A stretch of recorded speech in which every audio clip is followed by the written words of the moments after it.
ငြိမ်းအေးခြင်းချမ်းသာနဲ့ပြည့်စုံနိုင်ကြပါစေမင်္ဂလာရှိတဲ့နနေ့ခင်းမှာတဲ့အလွယ်ဆုံးချမ်းသာဖွေရှာနည်းဆိုတဲ့ဗုဒ္ဓရဲ့နေတ္တိတစ်ခုပေါ့ဟိုချမ်းသာကိုရှာတော့ရှာကြတယ်ပေါ့ခက်ခဲတဲ့နည်းတွေနဲ့ရှုပ်ထွေးတဲ့နည်းတွေနဲ့ရှာတဲ့အခါမှာရှာရင်နဲ့ချမ်းသာကိုမရဘဲနဲ့ဒီတန်တရားဆိုတဲ့ဒီအနှောင်ဖွဲ့ထဲမှာပဲဟိုဆုံးလေနွားလို့လဲသွားကြငြိမ်းချမ်းမှုလွတ်လပ်မှုကိုမရဘဲနဲ့တို့တန်တရားဝဲထဲမှာဆုံးလေနွားလို့ဒုက္ခတွေနဲ့ပဲနှစ်ပန်းလုံးပြီးတော့လဲနေကြဘာကြောင့်လဲဆိုတော့အလွယ်ဆုံးနည်းကိုမရလို့ဗုဒ္ဓပေးတဲ့အလွယ်ဆုံးနည်းကတော့ဘာလဲဆိုတော့ဟိုယောဂီတွေအတွက်တော့ပို့ပြီးတော့အဆင်ပြေမယ်ပေါ့အရှုခံထဲမှာရှုဉဏ်လားလျှောက်ပါရှုလန်းနဲ့အရှုခံထဲမှာအရှုခံတစ်ခုထားလိုက်မယ်ပေါ့တို့စာချက်တဲ့ခါမှာအဲ့ဒီစာကိုတို့အရှုခံပြုလိုက်မယ်ရှုဉဏ်ထဲ့မယ်တတိပညာဝိရိယထည့်ပြီးတော့လောဘအဘိဇ္ဇာလည်းမဖြစ်စေနဲ့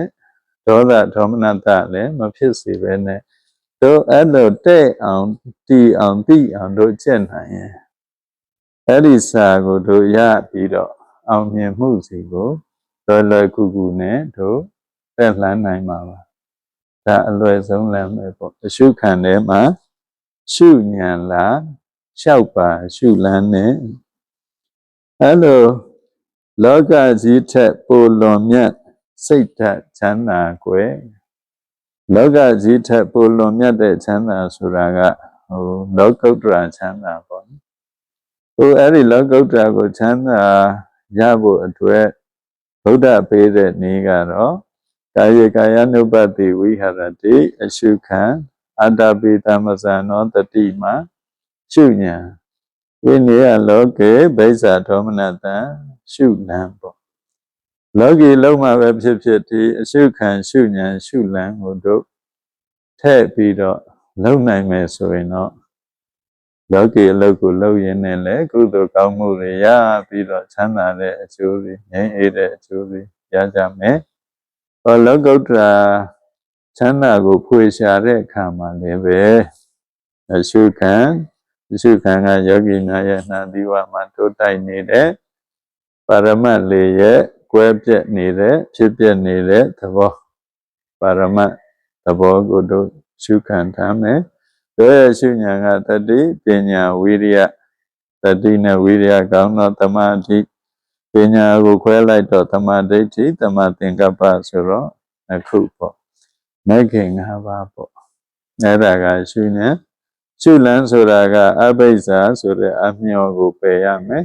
ဒေါမနတဆိုတဲ့အကြောက်ကိုပယ်အမျှော်နဲ့အကြောက်ကိုပယ်ပြီးတော့အလေလန်းကနေလျှောက်လန်းသွားမယ်ဆိုရင်တော့တို့ရဲ့အရှုခံကဒုက္ခသစ္စာရှုဉဏ်ကမေဃသစ္စာရှုလန်းကသမုဒယပယ်ခွာငြိမ်းအေးချမ်းသာတာကနိရောဓသစ္စာဆိုတော့ဒီထက်လွယ်တဲ့နည်းတော့ရှိတော့အရှုခံထဲမှာ